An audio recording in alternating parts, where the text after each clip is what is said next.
Hello and welcome to the Really Big Podcast featuring me, Seb Grant. Me, Ollie Johnson. And... me, Michael Blower. We got a guest on the show. Well, he's not a guest, he's a regular... Well... He would be regular if he could bother to turn up. Well, it's not just that. It's because I've been busy with voluntary work lately, so time has been extremely stretched. The point I wanted to make is that Michael is a bona fide member of the Really Big Shoes team and should be treated as such. How do you bona fide something? I have no idea. I don't know.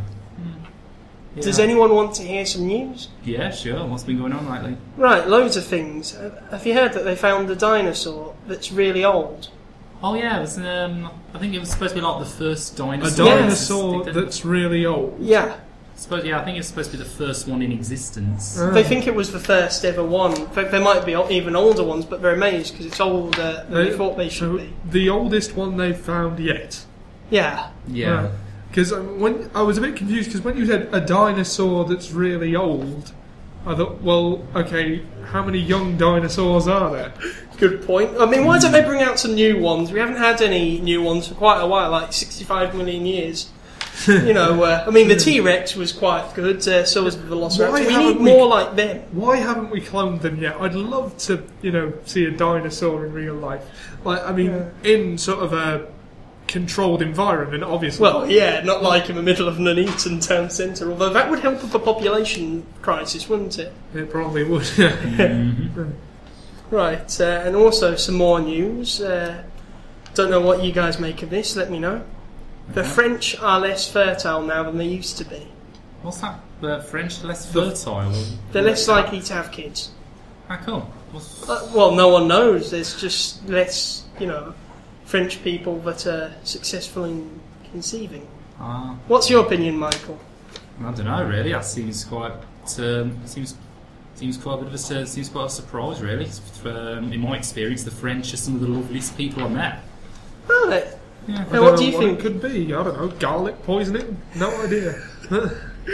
Well, I'll tell you what, my French friends, the best cure: ice cubes. Ice cubes. Ah, I see. Right. Yes. Yeah. Okay. This guy gets it. Well. Yeah.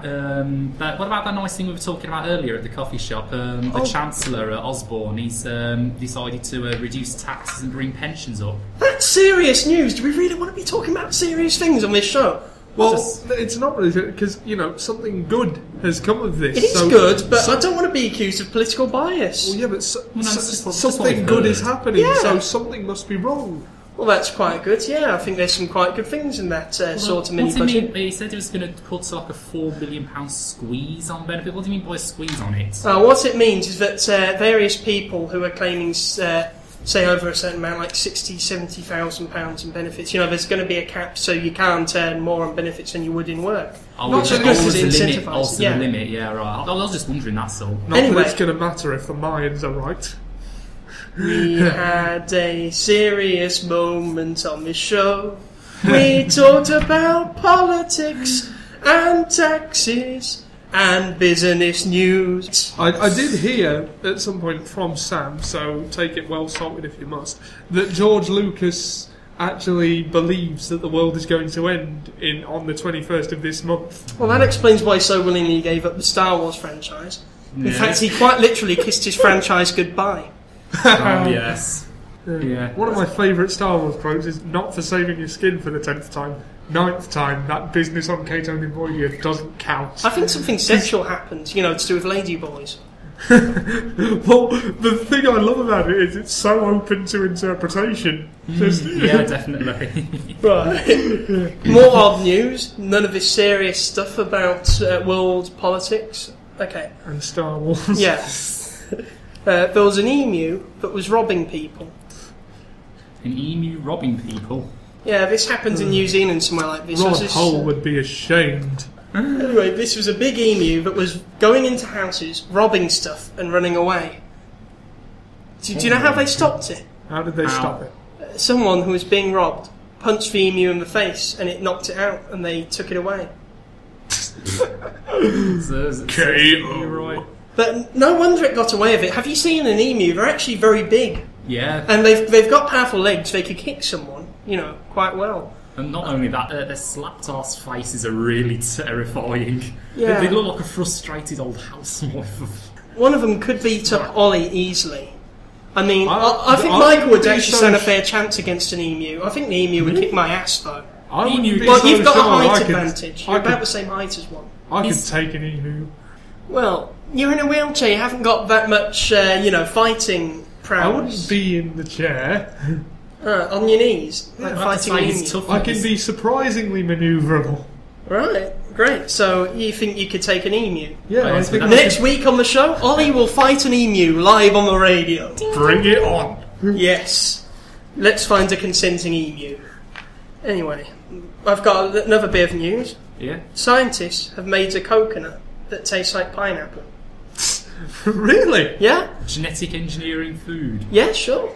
Brilliant, isn't it? That's actually quite good, yeah. A coconut that tastes like pineapple, just in case you don't like coconuts.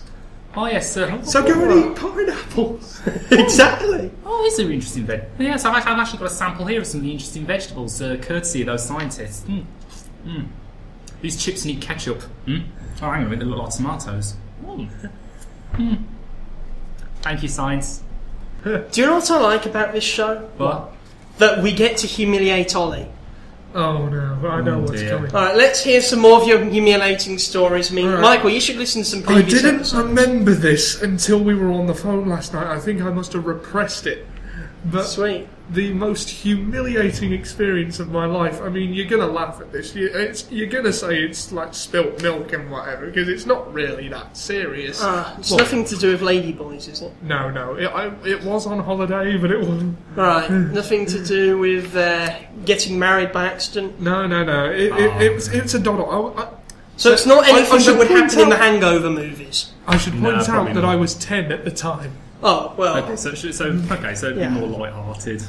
Yeah. Well, I went to Fortaventura, or however you pronounce it. Was a Jim Carrey character? No. That's Ace Ventura.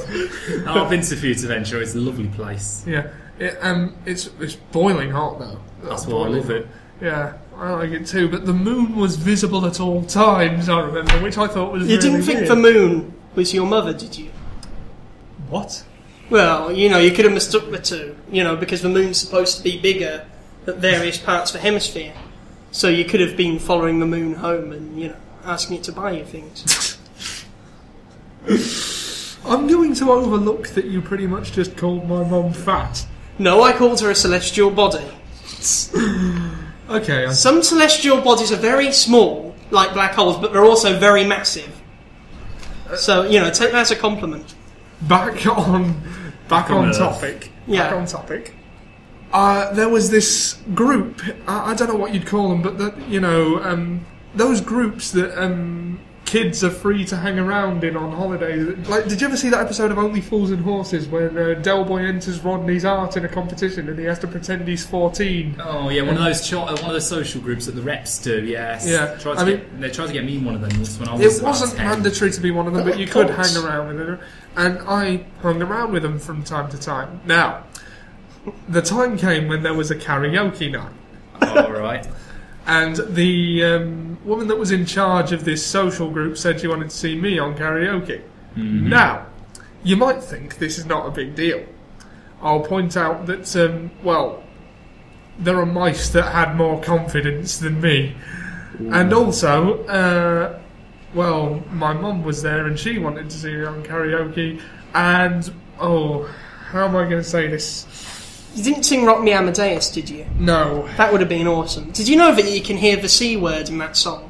Which one? The German version. Listen to it, and in the middle somewhere, 204, he says the C word. Oh. Right. Well, this might seem like a doddle to you, but when the words were said, he's a bit nervous, so his mum's going to help him. Come on, mum.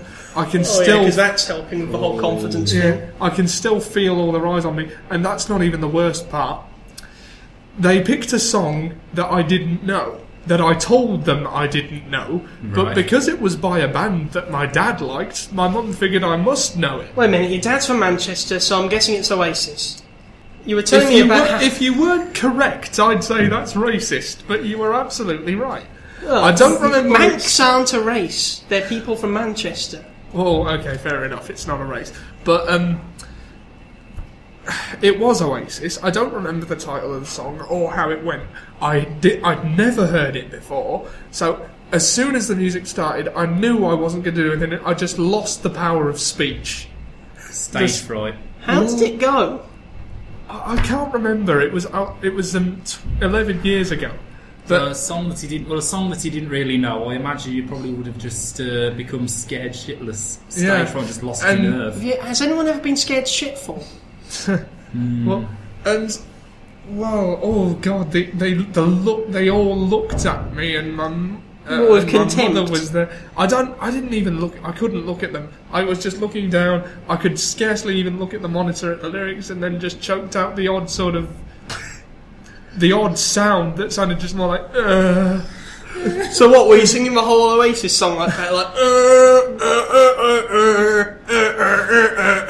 Don't laugh at me, it wasn't funny. That does sound really embarrassing. But, sounds like a walrus. You cannot imagine how much of a... I don't know what I felt. And, that's why you could... Did you ever wonder why you could never get me to sing karaoke in those times? I did. One time, and then that was why I had an aversion to karaoke from that time. You should just grunt out entire song covers, like, I don't know... like that dolphin that can apparently talk. Yeah, like singing Rehab.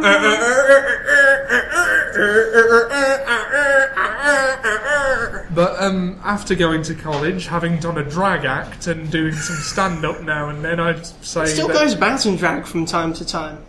That's called method acting. Yeah. Yeah, very method acting.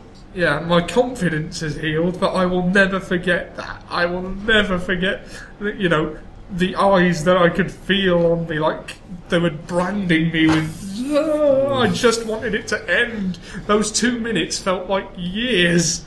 So remember, folks, if you ever want Ollie doing a karaoke, don't play it. Make sure you play something that he does know. Well, it's not just that. Just don't play Oasis. Every time I hear Oasis, I have flashbacks now, and it's like...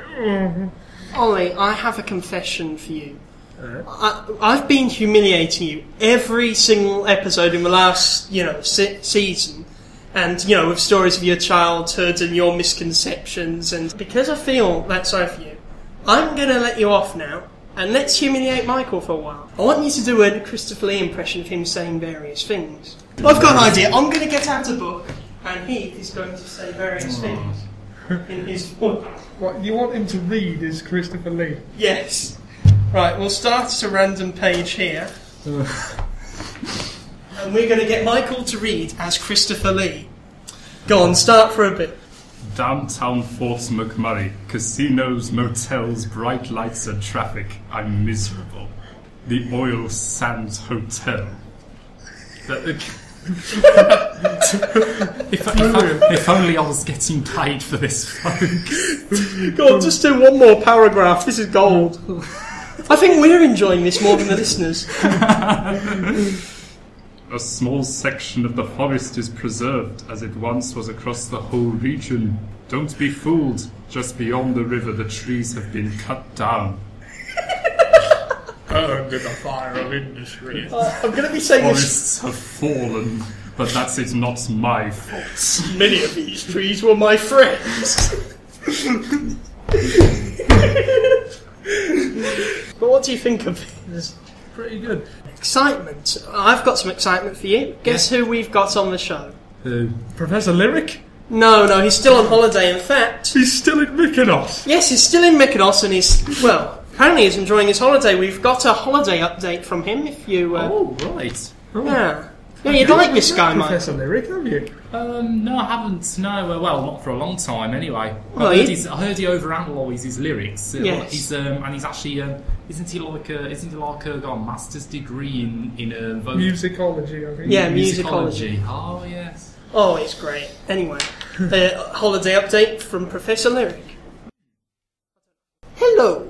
I'm sorry that I couldn't get in contact sooner, but I've extended my vacation by another few weeks. I am in this rather impressive club where they are playing the most fascinating pieces of music, and I must simply stay a while longer in order to study their awe-inspiring messages. Oh. I have just researched this one song about somebody who has found immense joy and fulfillment in a young man's Christian association, and who believes that it would benefit young boys if he stayed there. All of the people here are very friendly. I have hardly paid for a single drink since I've got here. Now I must go. The barkeep has found me a fascinating track about how the Western world is appealing to those from the East who are looking for new employment opportunities. Cheerio! Oh, thanks, Professor. Yeah, sounds like he's having a good time. Wish I could be there. Anyway, as I was saying, guess who we've got on the show? No, not him. Yes, him. Is it? Let me guess. Is that old coot that you keep that you told me about, the Grandad? Well, he was banned in 17 countries. Luckily, he doesn't like any more than half a country, simply because he doesn't like half the people who live in this country.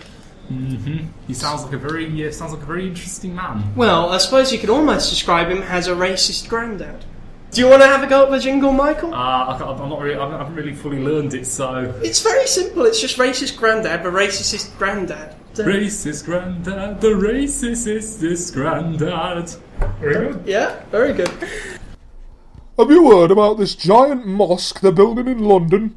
It's going to be as big as a football stadium. Why do they need the space? Muslims don't play football. You name one Muslim footballer. There's only one Muslim Formula 1 driver, and that's Neil Hamilton.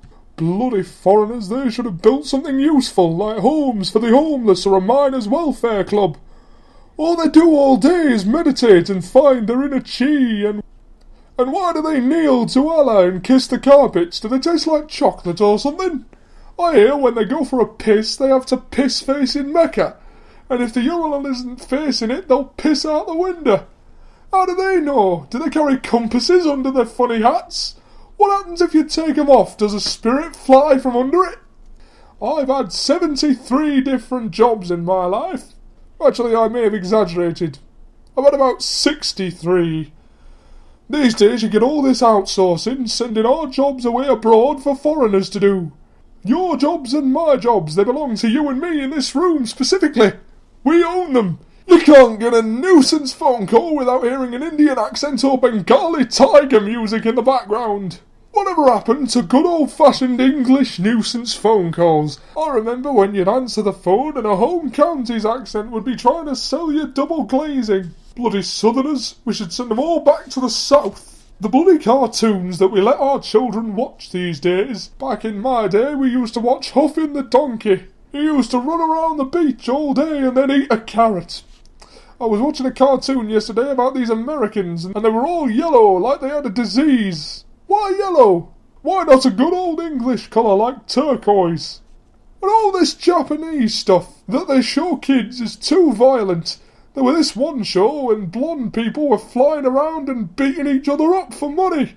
If I ever catch the toe rag who made that violent load of tripe, I'd get him in a headlock and cut off his bollocks with a ruler. We need to bring back wholesome family shows like Huffin' the Donkey and Up the Junction. I've been racist Grandad, and fuck off! Well, I guess that's it from us folks at Really Big Podcast. Thank you for all for listening. This has been Michael Blower. Ollie Johnson. And... said Grant. But thank you, really, because we know how hard we are to tolerate. Yes, definitely. Well, I suppose that's it. We'll see you in the next vid. Yeah. See ya. Bye.